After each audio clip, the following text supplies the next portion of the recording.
we live by, the righteousness of God and the moral compass of God's law. You get me? But here's my flesh now, watching this thing, thinking, God, how would I be dealing with this thing? You get me? But what I'm saying to the black community, the same way we are quick to seek justice when our black sisters or brothers are wrongly treated by another race, we should even more so when it is within our own race. Because until we start to love our own race and take on the same attitude that we do when we see other races abusing our black sisters or brothers, nothing's going to change, Roger. Sure. Affinity extra, be extra. Yeah, people, this is your boy here, Roger Moore here, and I'm feeling extra celebrating gospel music of black origin. Yes, we are doing things slightly different. As you know, there's renovations in the studio that hopefully in a couple months of time, we'll be there strong as ever, you know what I'm saying? But in the meantime, guys, we're going to be carrying on the conversations, carrying the talks, what's happening now. So the surroundings may be a bit more different for myself and Rico. Usually we're beating each other up in the studio and talking and reasoning and all that business and stuff, yeah. And the joke is we spend more time reasoning after the conversations, right. You know what I'm saying? But the real thing is, guys, we just want to make sure that the events that it's like, Rico, I don't know for yourself, bro, but it's like events are going on crazy now. Literally, we take 2-3 weeks off and it's just it's really gone rough, bro. You know what I'm saying? And the folk, I've been saying the same thing. Yeah, I've been saying the same thing, Roger. It seems that it's like there's no break anymore. It's like there's event after an event, or atrocity after an atrocity, or drama after drama. You get me? There's no, like before, especially when we were younger, it'll be once a while you hear something that really shocks you. You know what I mean? Yeah. Where now it's a daily occurrence. You know what I mean? So yeah, I agree totally, mate. Totally. It's absolutely scary, guys. But one that we want to focus on today, still, people, is the one where we were just minding our own business about a week ago. I believe week and 2 days ago, everybody's minding our business, and then this video was circulating like crazy. And it's a video of a young lady being beaten up by, it seemed like, a set of sisters from the initial. It was just like, what's going on here? Is this on the street? Where on the streets this? Who are these people? And it's obviously school children. So you're thinking, what adult is going on? He's like that, and you heard certain things, and then at first you're thinking, hold on a second, is that a young black lady? Hold on a second, yo, what? Yo, it is a black girl. Yo, and when you saw these teachers come across, and then just come across, and if you can hold a second, is this what we do now? Let 14-year-olds scrap it out with other people, then when they're tired we step in. Is that the new techniques right now? And well, I think what you missed out though, is the parents' intervention as well.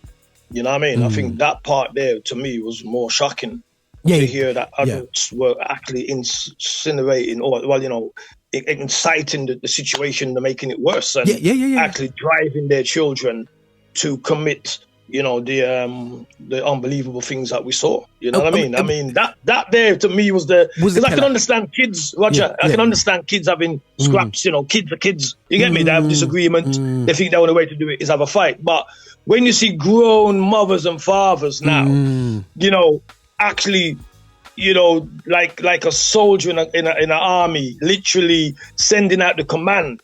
You know what I mean? And also instigating how she should do and what she should do. I found that very disturbing. I'll be honest with you.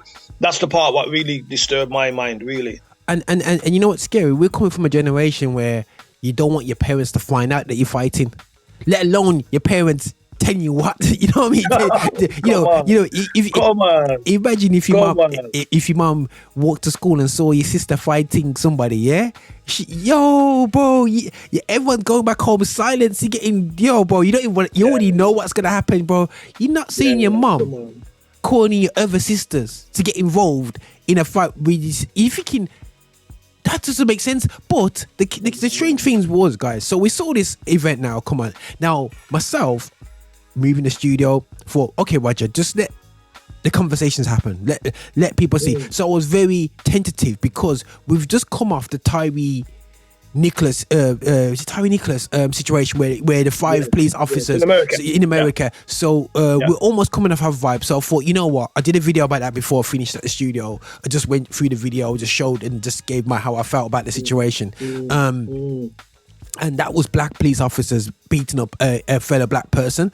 And end of the day, still for me, I'm not going to hide away from that one. I'm going to put it out there. The foolishness that was behind that as well, as it's transpiring. But we wait until it comes fully out and the official word is out what's happening there. But we're hearing that it was over a female and the officer wants to get back. And we just hearing absolute nonsense and abuse of power.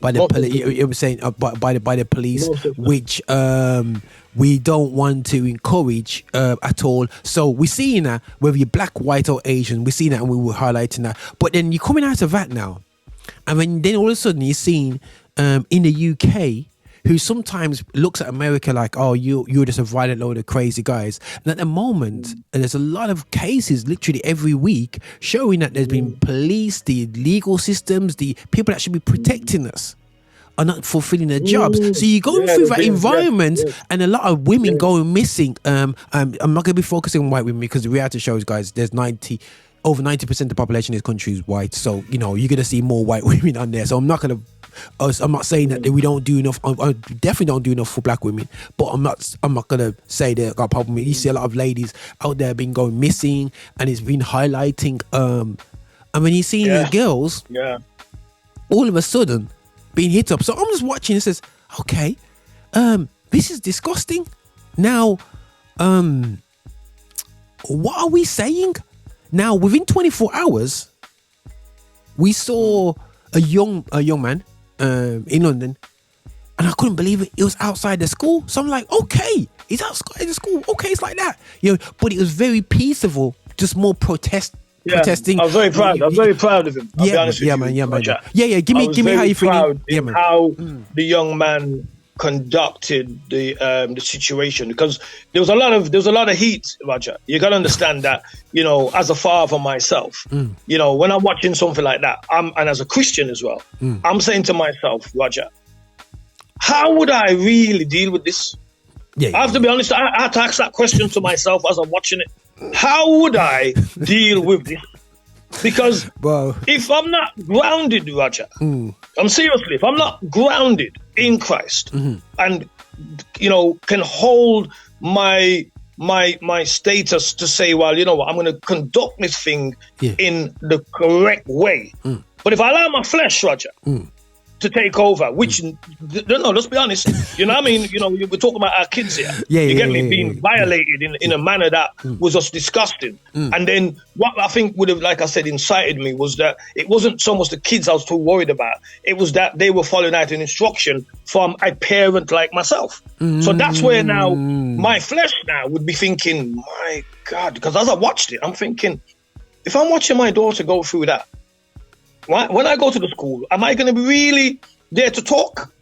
You know what I mean? Am I really going to be looking to talk, Roger? This is what I have to be honest with myself. And I'm talking about from a Christian perspective. I'm even talking about a non-Christian. I'm talking about from a Christian perspective. Who, as the people know, we live by, the righteousness of God and the moral compass of God's law. You get me? But here's my flesh now, watching this thing, thinking, God, how would I really deal with this thing? You get me? So I have to, again, give this young man from London big shout out. Not only did he get on top of it, he made sure that he spoke to the young girl, got the right information. That's it. And then he made it clear that he was going down there to stand up for Little Sis. That was what she was called. That's Little it. Sis. That's it. And when I watched the videos, they went down there and, they did a remarkable job. You know what I mean? There was no violence, which is what, typically they would expect, riots and, cars being on fire, shops being burned. You know what I mean? It was, a very adult and professional way of dealing with a very serious and sensitive situation. And I have to give the guy, and his organization 100 for that. 100. You know what I mean? 100%. Because that could have easily turned out, if it was been navigated in the wrong way, where the whole situation would have been taken off what's just happened now, and all the focus would have been on, look what we're doing, we're burning and looting and rioting, which is what, 9 out of 10 times happens when black people come together on a sensitive issue. So it was really good to see that. And I think that it drove also the media to have to take it serious, because, as you know, it was on the news. You know what I mean? And I know the police have been involved, and I think there was some arrests made. I'm not sure what the outcome is. But I'm sure that, there's also rumors about the head teacher should be sacked because of his lack of, dealing with the situation. He was there. You know what I mean? And it was like, it was so laid back. You know what I mean? This young girl could have, they could have broke her neck. They're pulling her hair, which, the weave on extensions, and kicking her in her face. And, she could have seriously, that could have been a fatality easily. You know what I mean? And this teacher or teachers seem to have no real interest in trying to quash this thing as quickly as possible. There was another guy, I don't know who he was, but there was a guy in a car that had parked up and was watching it for quite a good while. You know what I mean? Again, he didn't think that he could come out of his car and stop the situation. So there's a lot of questions, but we can go into that. 100%. Let's expand on it, let's go first of all. Let's talk about how the response was from this guy in terms of protesting. Now, we do get the negative press as black people, but anytime something happens against us, we do kind of burn down the place. And the joke is, majority of times we don't, and it's a lot of times it's somebody from outside comes in and causes trouble. And we can even go back to hands of riots. I've heard cases that it wasn't the people in Birmingham, it was people from out of town come to cause the troubles. So we go back into the 80s. So when we see riots from a media perspective, guys, sometimes you don't start jump on the people that are the reason for the protest is not always what flares up the situation. It's people that's causing anarchy that's come in there that are just seeing an opportunity for their own personal gain as well. But I looked at going back to Tyree scenario, we've seen that there's been a lot of peaceful marches. Usually, bro, what we've seen before, bro, there's fires, you know what I mean? But you saw peaceful, so we have to salute again, identify that, and we don't give ourselves props on that one. And even how that responded with the guy outside the school hit that, because as you emphasized, bro, there's enough movies that people have done in their mind, bro. Looking at night, let's be real, Rico. You got, I know you got 2 daughters, and you've got, if your younger daughter and you was on your phone and you saw that while you're at work, bro, you know what I'm saying? And bro, by the evening done, you're already outside their parents' house, so you would know where the people don't realize, you know where the parent lives. So forget the school. It's about you sorting things out directly, you know what I'm saying? And then the worst thing is, even if you try to calm down, you've got your little sister who's who's the little one, who's the one that's that's gonna say, "Bon you, Rico, I'm gonna go there and sort things out myself." You know what I'm saying? So don't touch my knees like that. So you got, it's so you got other family members that you might be calm. You could be calm. And saying, you know what, I'm going to deal with this in a professional way and fight the law with the law. You know what I mean? But then you're going to have members in your family that don't want to hear nothing about that. They're in their car and they're looking for, something to happen now. You get me? Because what they've just seen is a violation to themselves and to the family member. So their flesh it's on fire. You know what I mean? So that's why I said, Roger, I really do commend this young man from London and his organisation once again for the work in which they are doing and for the way they conducted themselves. Because there were some hotheads there, you can hear it. He managed to calm down. There were some hotheads there. They were having it. You know what I mean? It only took somebody just to say, let's do this, and it would have been a total different issue. Bro, you get me? So I have to say, thank you very much, young man, for the work that you're doing. You're a credit to the black community. And I hope it inspires us around the country to stand up for justice, because this is what, Roger, is the biggest problem we got here in the UK. In America, as you can see, they have these things happening, but there are so many people in the black community that are willing to be a voice and willing to stand out and take whatever flack they have to take to bring across a voice to say that we're standing up for justice. We don't care what time of day is this was wrong and it needs to be addressed. I think where we are in England, Roger, you know, we're muzzled. That's the best way to put it. You know what I mean? You know, and as a Christian myself, you know, I can say that even the church seems to be muzzled when it comes to certain issues that are happening in our community and certain laws that are being passed in our community that will affect our young people. We're muzzled. There doesn't seem to be anybody that wants to say anything or speak out against these things, and therefore these things just go on, you know, untackled and become laws. And then after it becomes a law, we start moaning now, oh, society, look, all the society's changed. But you're allowing the society to change because you're not standing up for things that they're trying to introduce. You know what I mean? It may not affect me and you because we can say, oh, well, you know, we all know and, you know, we've done our time. So, but you're not fighting for you. You're fighting for your children and for your grandchildren and for your great-grandchildren because these things, Roger, if not addressed, affect them. It's not going to affect me and you. We're not in school anymore. You understand me? We know, but it's going to affect our children and our children's children, which still in the long term still affects us. You understand me? Because still your lineage, it's still your generation. You know what I mean? But because we, as the elders of our community, have not stood up, you know what I mean? We have to go back, you know, not to drift too far, but we have to look at like people like Martin Luther King. Now, if he hadn't stood up, come on now, Roger, come on, if he hadn't stood up and said, you know what, I'm not fighting for me. I'm fighting for my generation down the road because what I'm facing here now, I don't want my grandchildren to grow up and have to face, or my great-grandchildren. So he stood up. And he, you know, it wasn't an easy fight, Roger. You know, come on, it wasn't an easy fight. But shot dead. Because he stood up for change, here we are.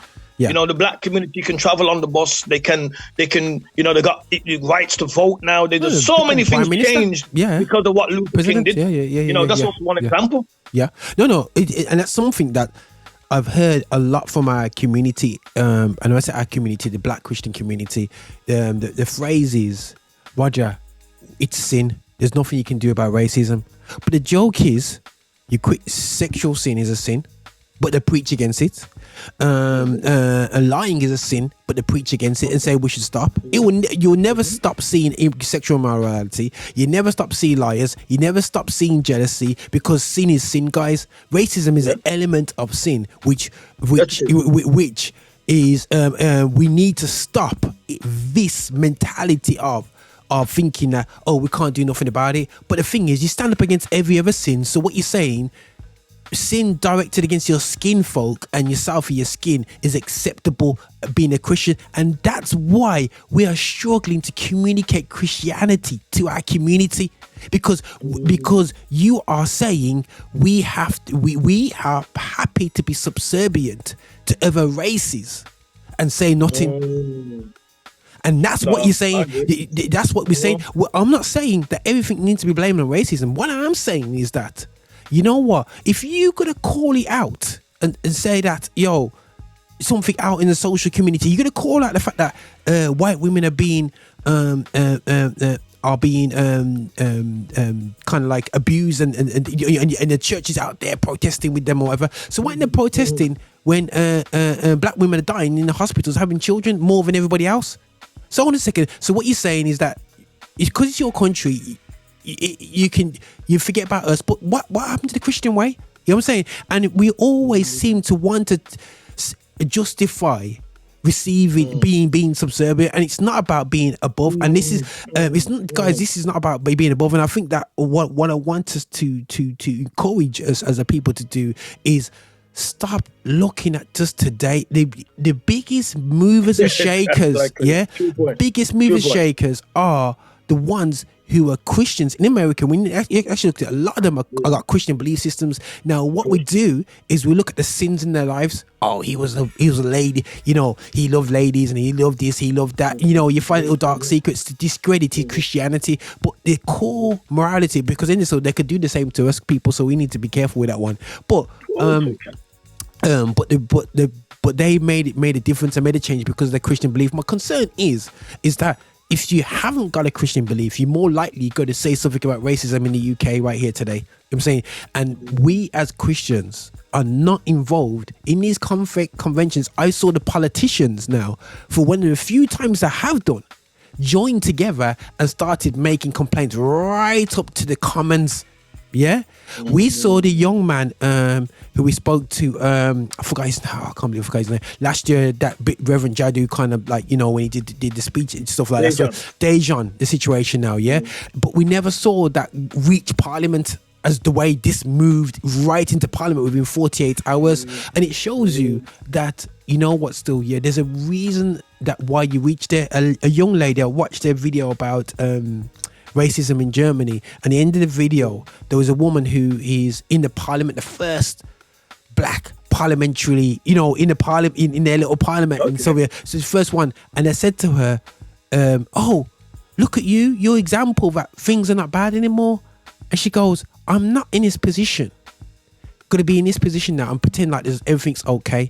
And too often we are, when we get into places, we forget the journey that we took to get there. You know what I'm saying? And we say to other people that we have to battle that hard. And I don't want to hear that it used to be bad for me when I was a kid. It used to be worse. Listen, I've been there. I've been beaten up for being a bit different to everybody else. Why would I want that for that young lady? You know what I'm saying? So for me, you know, what are we saying, Christians? What are we saying to this? I know people say, oh, I'm disgusted, but what are we doing? Where are you positioned? Who are the teachers? Here's something that I got hit out about, yeah, because everyone's trying to justify people's position. You know, I know people, black teachers, and I said to them, I said, okay, right, you're a teacher. Put yourself in that position. What would you do? A lot of them said they could be disgraced. One of the feedback was that that yo, you can't touch students like you used to and whatever, yeah, and whatever that's for you. But as far as I'm concerned, a lot of them, I work in children environments. You get trained how to restrain. Yeah, what it is, don't mug people off with that one. Don't touch girls inappropriately. That's the first thing they said. So you, as a male teacher, should know how to split up two girls fighting, or what you're doing at a school with mixed, you know what I mean, school. If girls are fighting like that and you're saying that you can't touch them, it might be inappropriate, so you don't get involved. You let the thing settle down that somebody could die.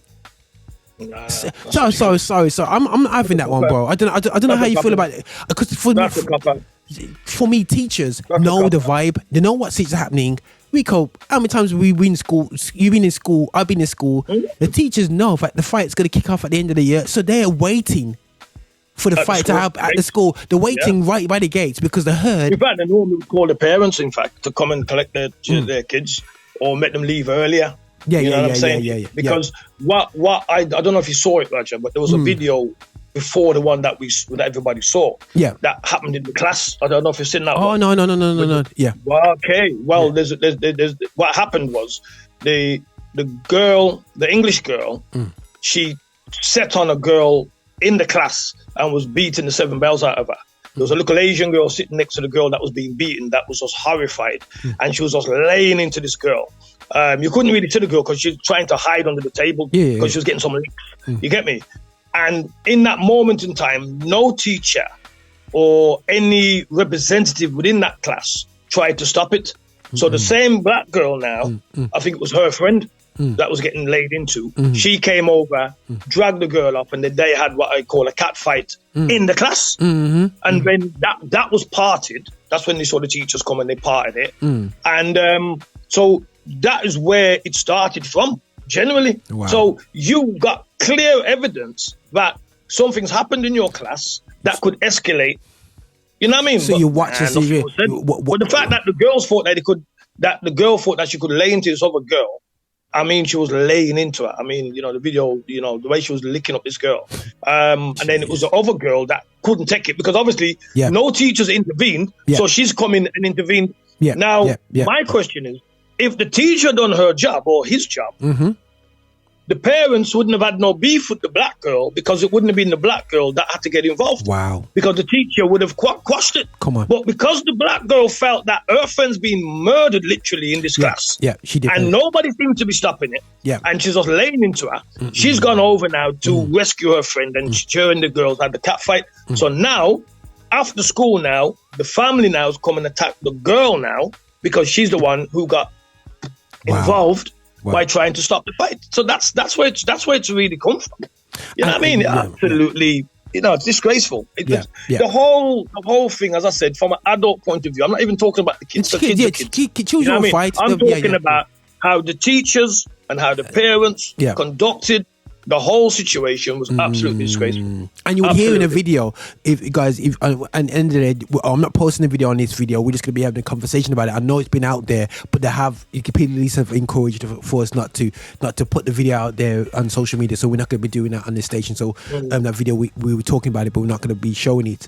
But the mom, you know, I showed it to my dad, but I was like, what on earth is coming at that mom? The way she sent her other two daughters into the fight to kick the girl and actually incite telling her to do things. And I would say about now, people talk about the guy who drove by, and I'm not going to say that, you know, we have something called duty of care, and listen, let's be real. There's situations, Rico, where you know that, hold on a second, if I get involved, I could get stabbed or get involved, because that's what people's biggest fear is, But one thing I know is somebody smashed into my car one time down by Hockley, and I come out and somebody broke into my car, but then I called the police to say, you know, this is what's happening, so I can get the claim number, and they said they've already had a call about it. So what happened when somebody's robbing the car, what the person did is called up the police straight away and said, listen, this car's getting robbed. He didn't try and physically stop them, but at least he called it in. You know what I'm saying? Yeah. Now, the guy he could have beeped his horn from his car and said, oh, yo, I'm calling the police. I am going to call the police. You know, there's no sign. It's like he was watching it and enjoying his above view angle, and then slowly went past. It's like watching looking at the other side of the motorway when there's been an accident and you're trying to peer in. That's what it seemed like to me. I'm not saying he's at fault. I'm just saying duty of care. What was your duty of care there? And there's a whole heap of other parents there who is standing next to the mum. Now, we talk about crimes because you're just next to the person. Because the joint enterprise, bro. There was joint enterprise by all the parents out there. That was joint enterprise. Because, Rico, if you seen another parent instigate that, you tell them to, oi, shut up.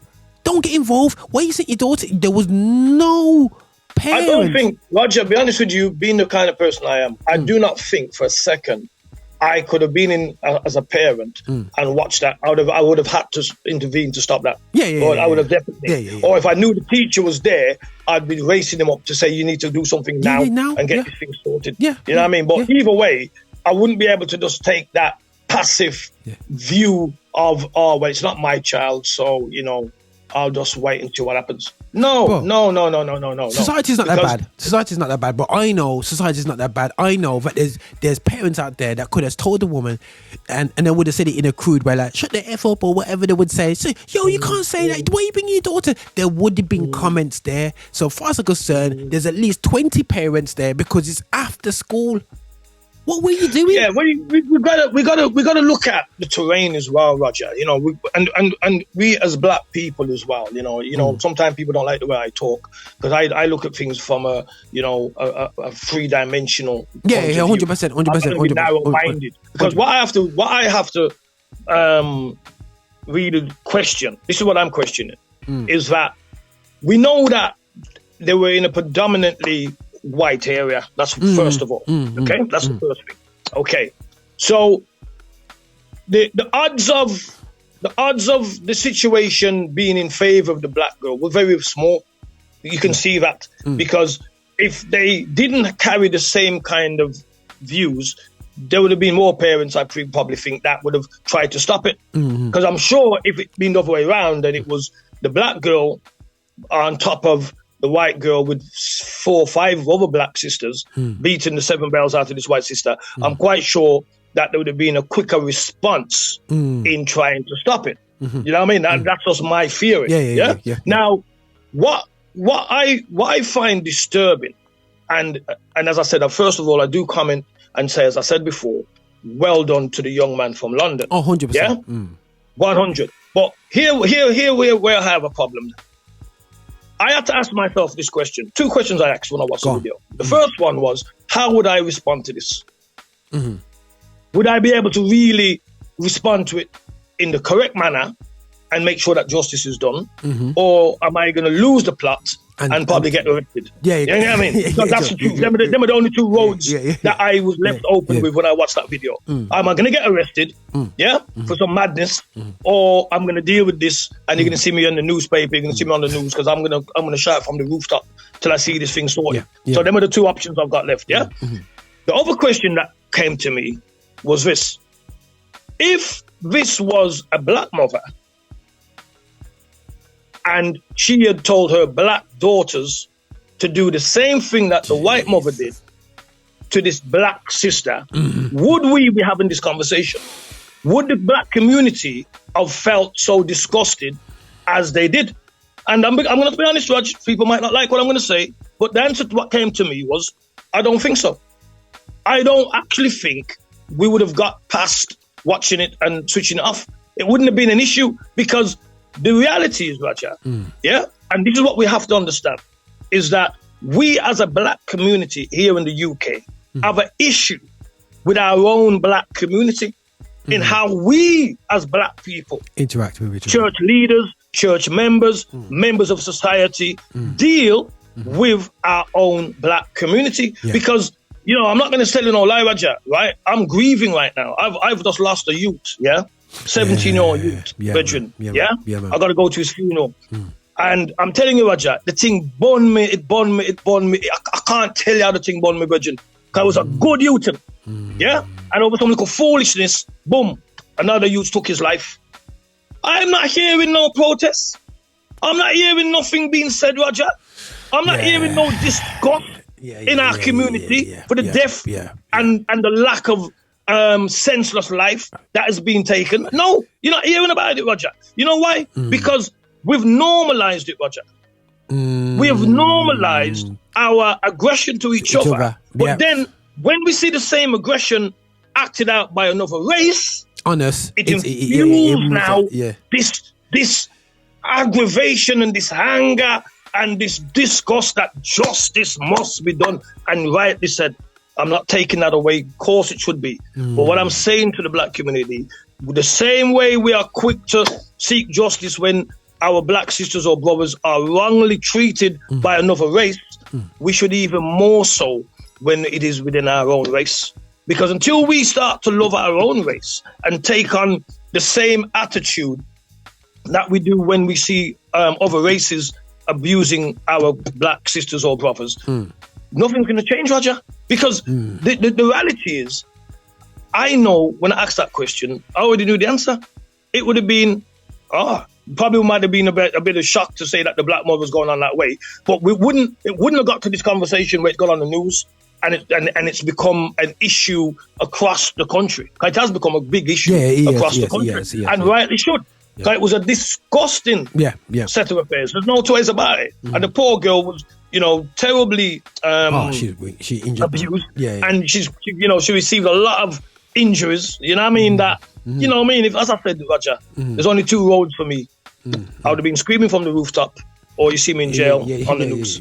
Because that's the truth of the matter. Them are the only 2 roads when you as a parent see your child being abused in that manner. But what I'm saying, Roger, we're seeing we are losing our young people the same way daily. Even this week, last week, Roger, I heard a news bulletin. Two young men were stabbed in Hackney, I believe it was. And I think one's killed anyway, one's dead. You know what I mean? And it was just, a few sentences, boom, boom. And away we go. And then now there's another young white girl, God bless her, soul, and, my sincere condolences to the family, because I don't care what race, creed, or colour you are. Any child that loses their life is pain to any parent. The worst nightmare. I don't business who you are. You know what I mean? From you are a parent, that's got to be your worst nightmare. And this young girl I think she was 16 or 17. I think she's 17, 16. She was murdered in the park. I think they've caught 2 people. And obviously, but then there was a lot of police activity because the community were on at ease with this because we don't have this kind of thing up here and blah blah blah. Now, when it comes to our community in Hackney, it was like 2-minute swing because what? Even the white and the other races in our country have come to the conclusion that this is normal. Yeah, it's normal. This is a normal thing. So we're not. It's no big deal with us. This happened. Yeah. But then when it came to the Cheshire issue now, because they don't see this as normal, that came across. So it wasn't like so that the girls done anything wrong.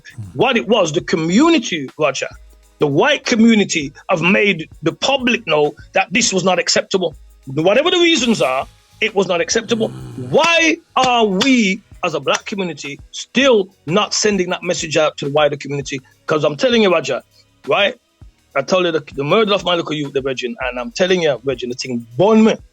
But it's just one of many, Roger. Yeah, man, that we know over the years. And what I'm saying is the same energy that we used in this issue should be the same energy that we use in every issue when it comes to our young black people. Regardless if they're gang affiliated or not, it doesn't matter. Life is a life.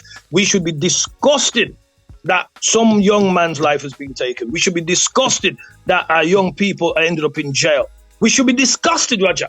That should be infused. That should be something that we can't sleep at night because look what's going on with our young people. So but it's like it don't matter. What comes to mind, bro? I really feel you on what you're saying. So if you're looking at, because at the end of the day, still, the cornerstones of our community is the church, as far as I'm concerned.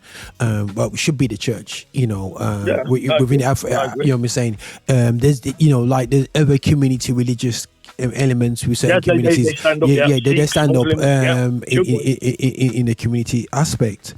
Now, have we put the energy? How much, if you had out of 100%, you got 100% energy. I feel that our energy has been spent so much in producing the Sunday service that really, that should be only 10% of our energy or 20% of our energy. Yeah. If you look at an average, guys, and I'm just looking for my personal experiences, Rico, correct me if I'm wrong. Let's have a look and let's be real.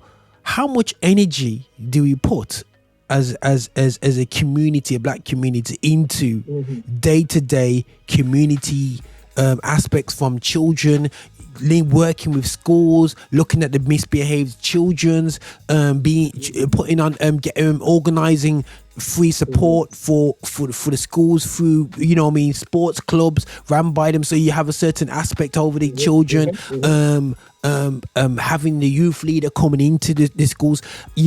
How much of our energy, this is not here telling us, these are just some things that if you're a pastor or you're a leader, it's just challenging our thought pattern, because our thought pattern has, from our community, has always been, a majority of the time, is Sunday service is cool. I'm taking care of my herd, my flock, the flock that you see that drives in.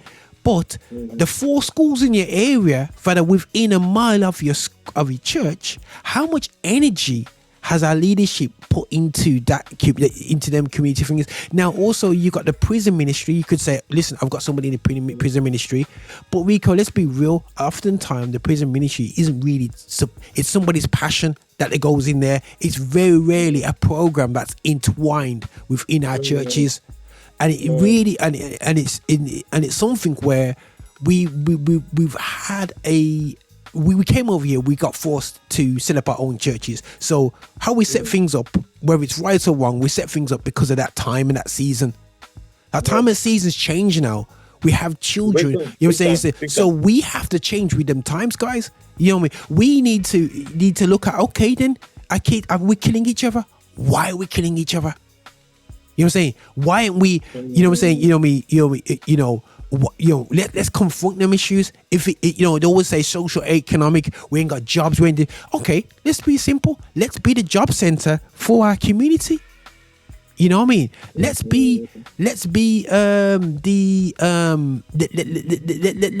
create jobs. Let's set up little YTS schemes. Let's communicate to the business leaders. Let's put people on the path.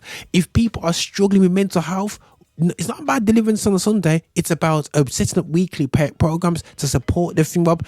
You know what I mean? And it's not just about having on Christmas Day soup shops. You know when people do the soup thing, Rico, as you know, when they give a little food to the poor just to make them feel good.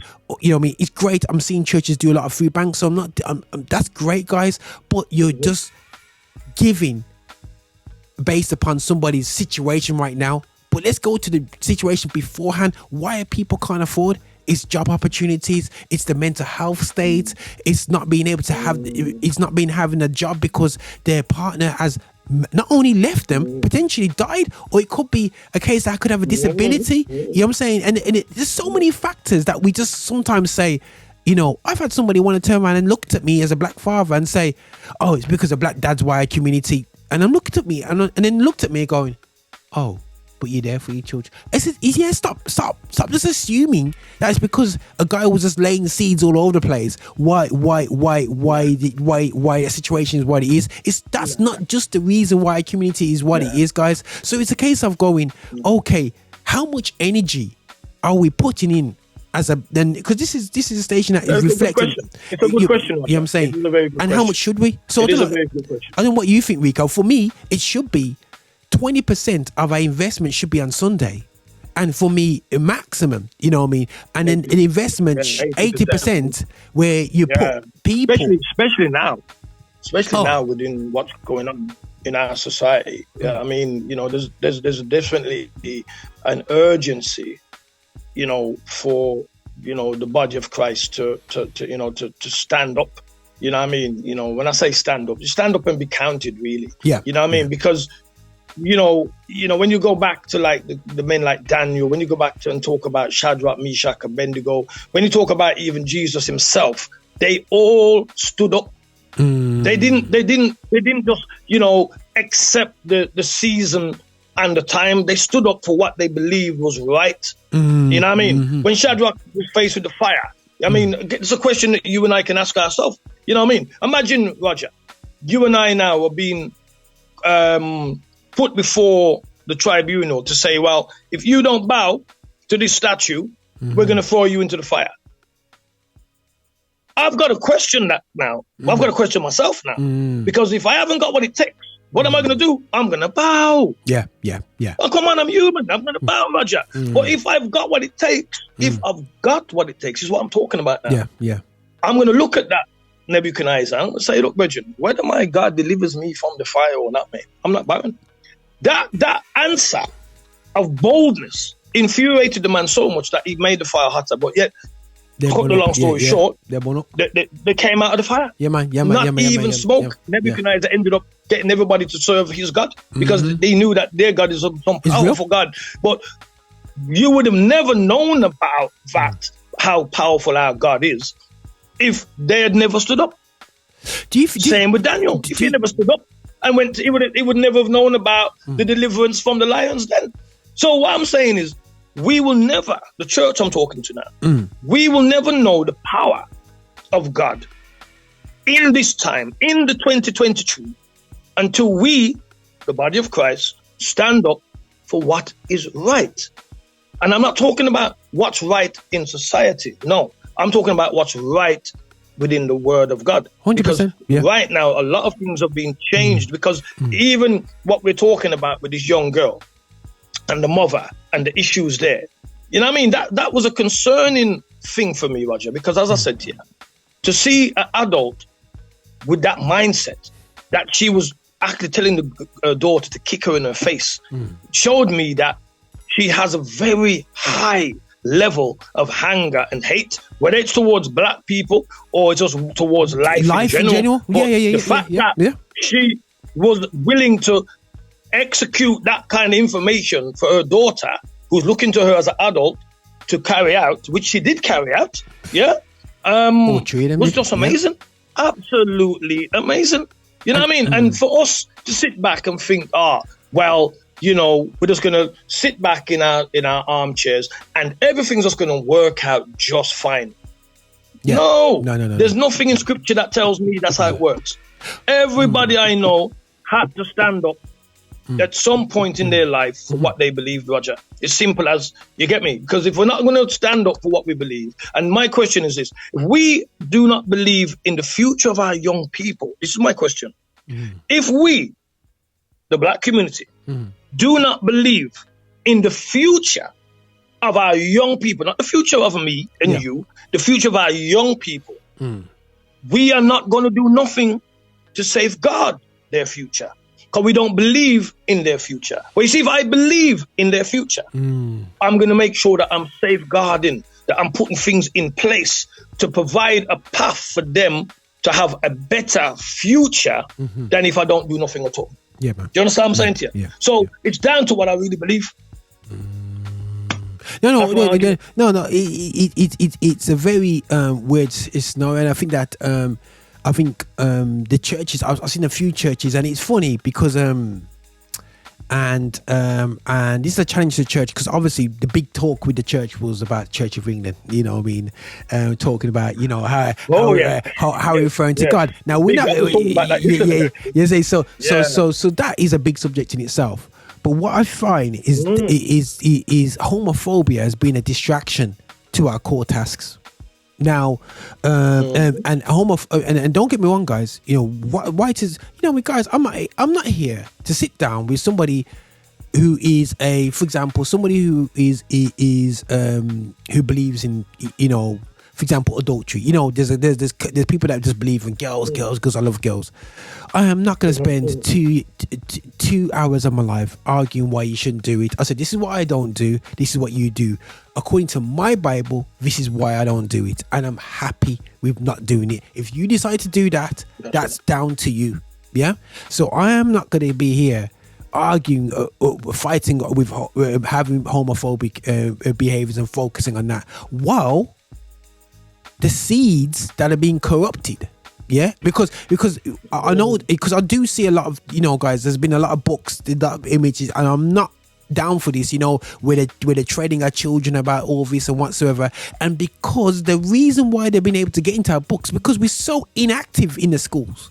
We are so unsupportive of our teachers, in schools. You know what I'm saying? Because we have got people in the academic system, but there's no network that they can come back to where there's a Christian Teachers Union, where they are seeing things before. Listen, Rico, the book is printed. What can you do when the book's printed, delivered in all the schools? Then we complain.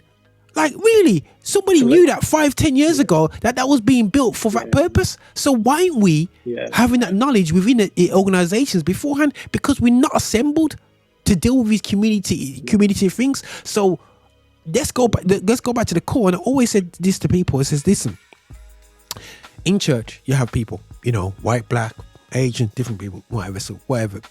But ultimately, it's okay to say, I'm not this, I'm not that, I'm not this, I'm not that.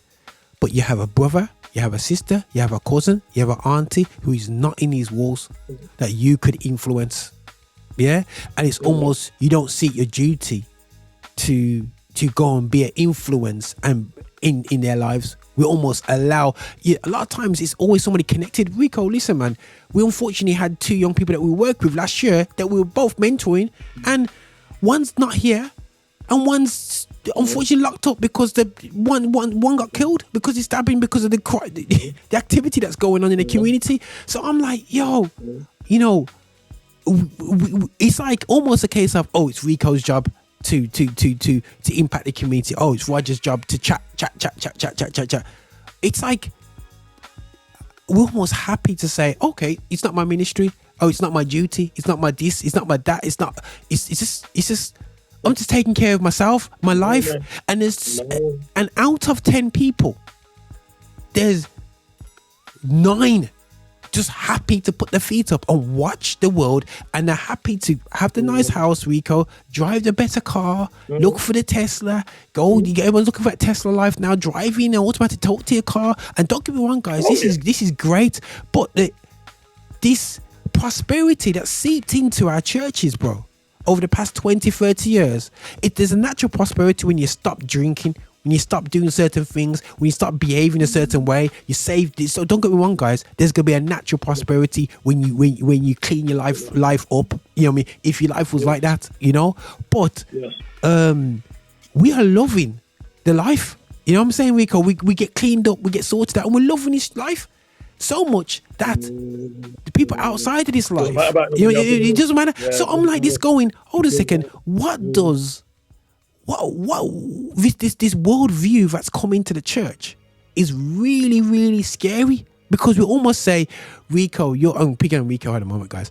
Rico, you're the evangelist for the church. We got 200 people, but Rico, you're the evangelist. So you're the one who has to go every Saturday. You have to go out there and do that while you work 5 days a week. And you have to do that on a Saturday, reach some souls, and we bring more people. I mean, we bring in 1 or 2 extra people every year for baptism. You know what I mean? And that's been ourselves for the past 30 years. And this is why we are where we are, bro.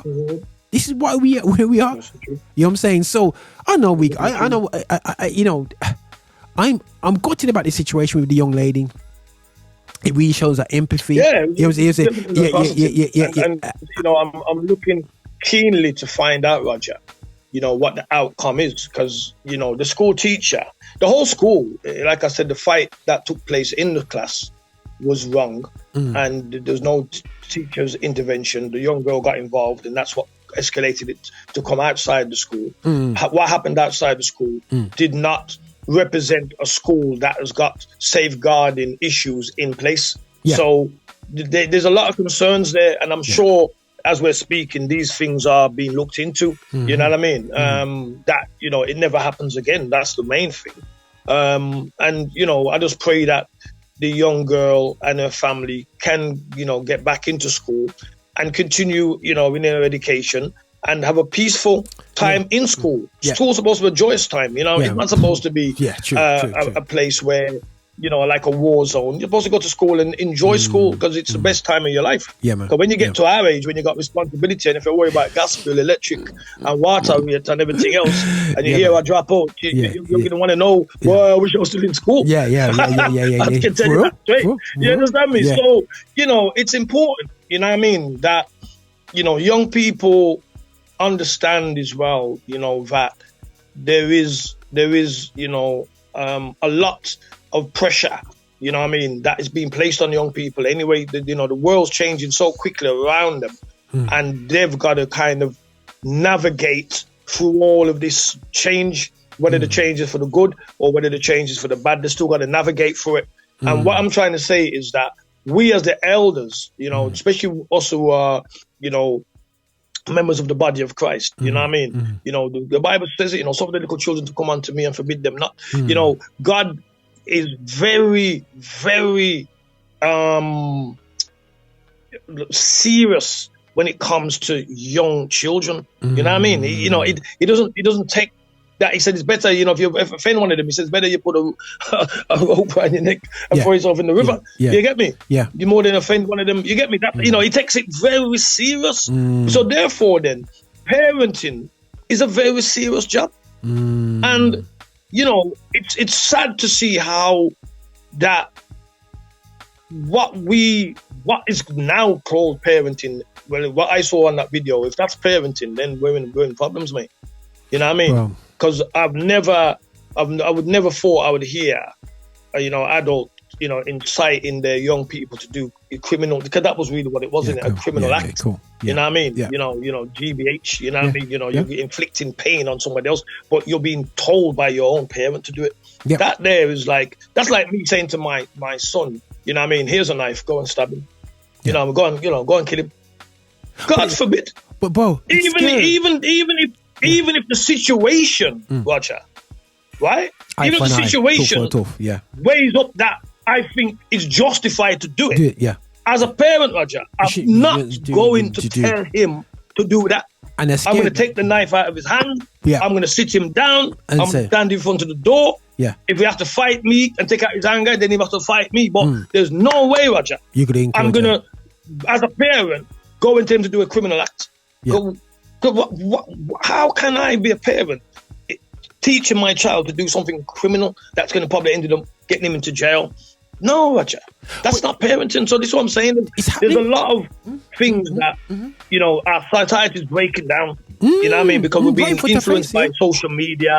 And we think what we see and what we see in movies and all this crap and soaps, that's the norm. No. We need to read the Word of God and realize what's right from what's wrong. Because the Word of God, you know what I mean, is the law. The Bible says that my law converts my soul. That means the Word of God has the power to bring about change. So the things that I used to think was right, when I line it up with the Word of God, I realize that, man, I can't. You know, unforgiveness, Roger, is one of the biggest issues that our modern society has right now. I'm telling you, unforgiveness, man, holding up things, Reggie, that happened 10 years ago. And he's got no peace. And if he sees that person, Reggie, God help him. It's on. You understand me? So what am I saying? The Bible teaches about forgiving, being able to forgive. And let me tell people who's listening, forgiveness is not just for the person. Forgiveness is for you. Because when you're living with unforgiveness, you're tormented. Bro, it kills you. You're angry every day. It kills you. Because all you're thinking about is, I can't believe that man. Or that person done me this. That time the person sleeping and drinking and eating caviar and living their life, they're not even thinking about what they done to you. Bro. But you're there now living in torment and hell because you can't let it go. Sometimes we got to let it go and let God into that situation. And because there's no God, you see, this is where the big problem is, Roger. You get me? Because as I said on social media the other day, sin was the reason why Christ came. He came to eradicate sin. Now, sin was the root cause of what everything that we see and even this conversation that we're having. Sin. It's the sin nature that we all have. Nobody's exempt. We've all got it.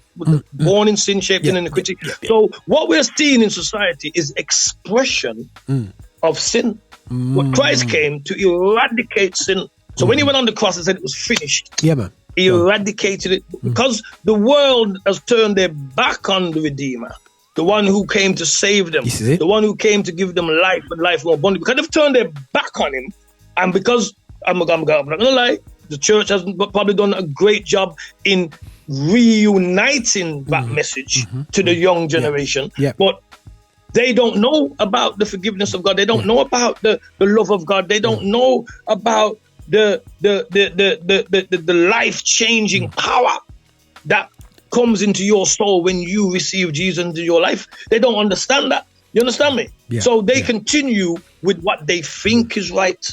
And what they think is right is sending them to the grave, and it's sending them to hell, and it's sending them to prison. You understand me? And Roger, it is a serious concern.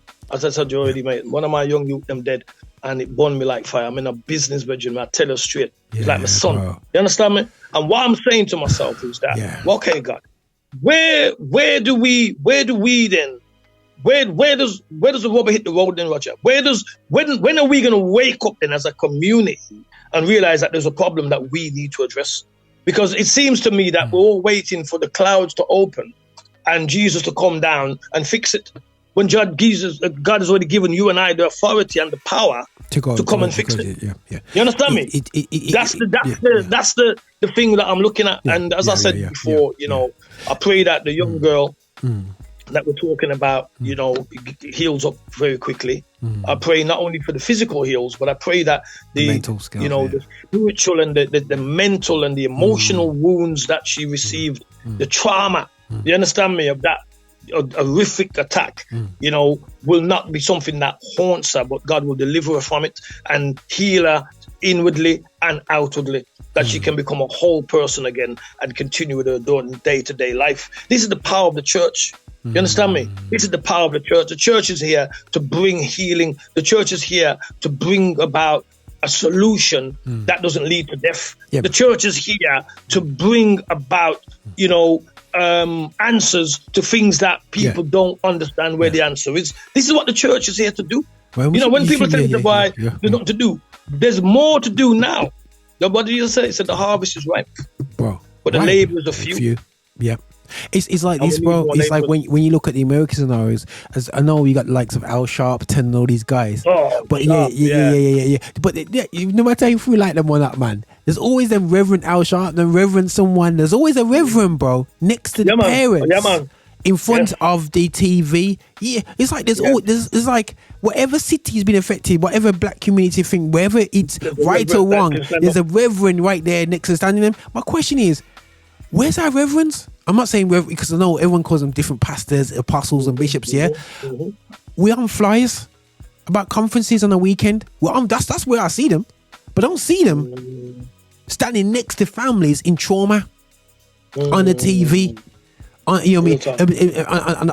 On a situation, I'm not saying there's no one doing it. All I'm saying is that when we look at media in America, they're quick to quickly stop the pastor talking because he's ready to go in. You know what I mean? So they quickly quickly. But he's standing next to the family. I'm not saying they're perfect guys. We're not saying because people have issues with them, whatever. But it shows that we're involved as soon as it kicks off. Yeah, we're here, and right. And the head teacher should be able to call the pastor of her local area and say, listen, pastor, I can't tell nobody this, but I'm losing control of this school. I need some help, and you'll come in.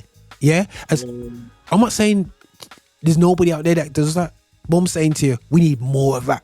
You know what I'm saying? Way more of that. Definitely. You know what I mean? Who we can go, I got social entrepreneurs who are doing activity with the communities. We're gonna do that, but we've been so busy holding each other back.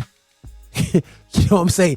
That we you know what I'm saying? That's a whole other subject, guys. Sorry, guys. We should be coming down right now, but we're opening up more doors. But don't worry, we're back.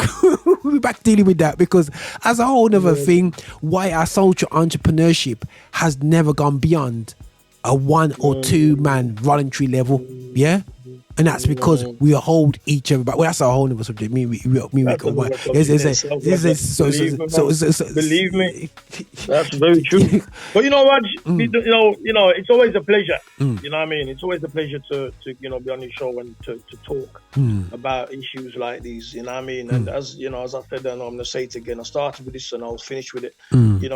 Big respect to the young man that took the initiative to stand up and be counted.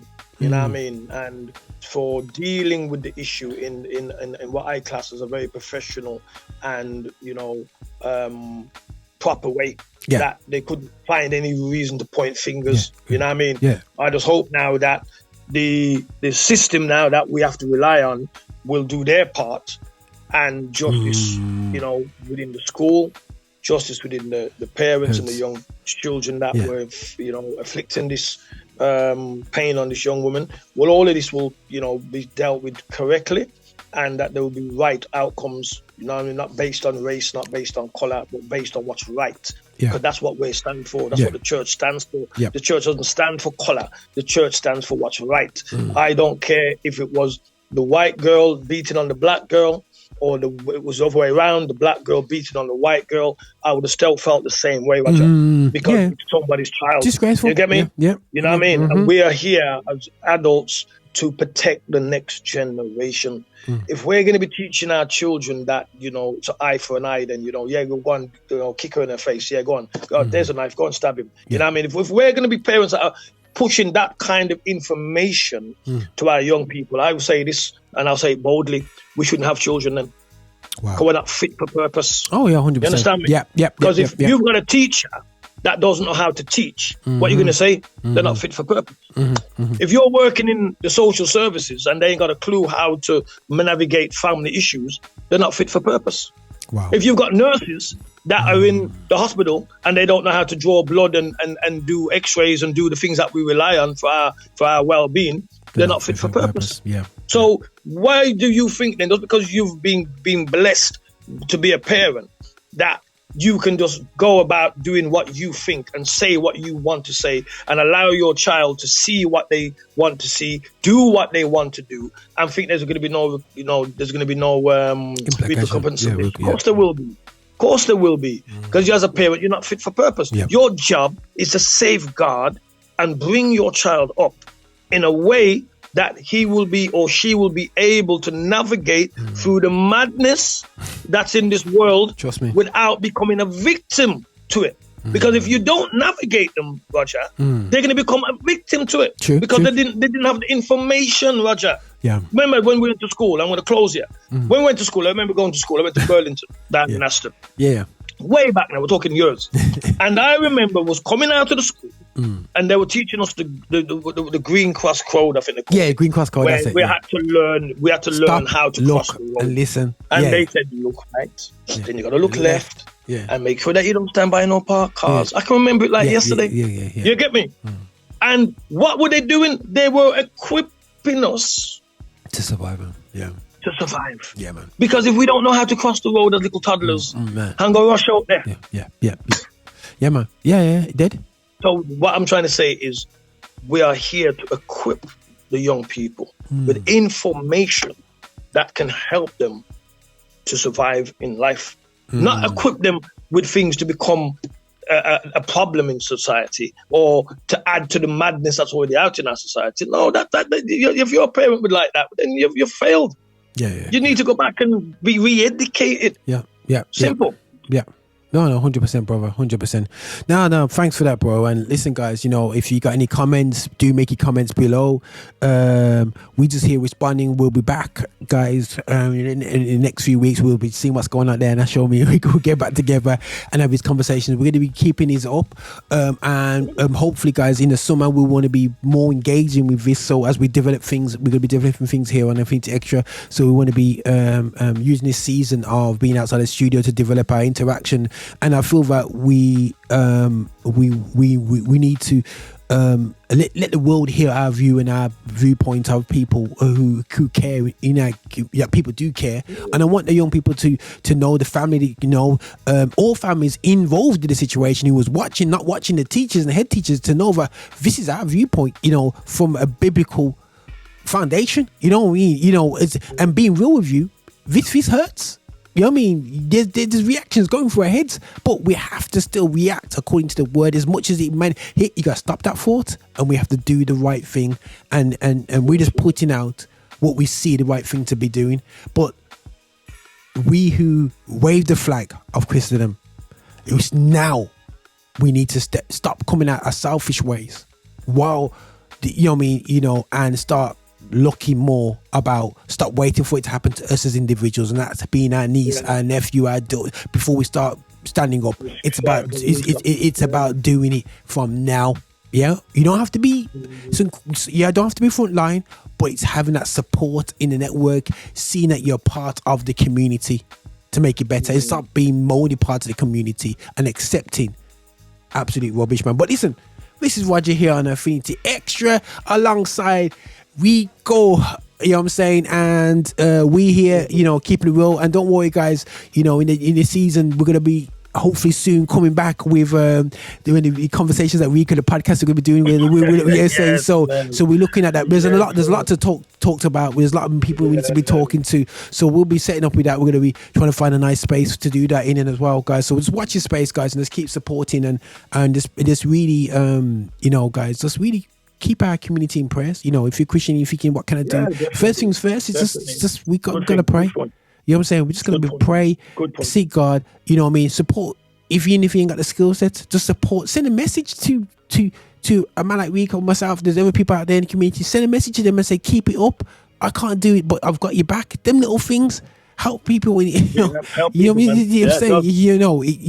rejuvenates. So there's so many little or great things that become great. Lightens the burden, man. Yeah, that's what they're saying. Yeah, bro. Encouragement lightens the burden, man. Trust me. It's just like I said, Rod. There's a lot of things going on that we can have serious conversations about will, whether we like it or not, affect us as people and us as a community. Yeah, and that's why I love your platform, because it gives people an opportunity to share, and see different views as well, of the same situation. You get me? Because, you can look at one thing and, doesn't mean that because I've seen it one way, that's the only way. There's people seeing it from different ways. But at the end of the way, I always say one thing, there's only one right way. There may be many ways to look at it, but there's only one right way. Good. Blessed is the man who goes by the right way. Yeah, man. That's all I will say. Okay, 100%. Right results. Let's do it the right way, people, man. This is Roger and Rico here on Affinity X, celebrating gospel music of our black origin on the edge, man. Keep it with the real talk, guys. Bless, man. Blessings, brother. Blessings, man. Hey, this is your bishop from Rock Solid. Thank you so much for watching us on YouTube. Thank you so much for clicking and subscribing, and also sending these videos to other people as well. We are so hungry to get your support. So remember, check us out on our website, and also check us out on Insta, and wherever you want to find us on Spotify. You can play us all day as well. And just make sure that you are supporting this channel, that we are developing our agenda towards music of black origin, and that is gospel music with a message. So please walk with us on this journey. Bye now.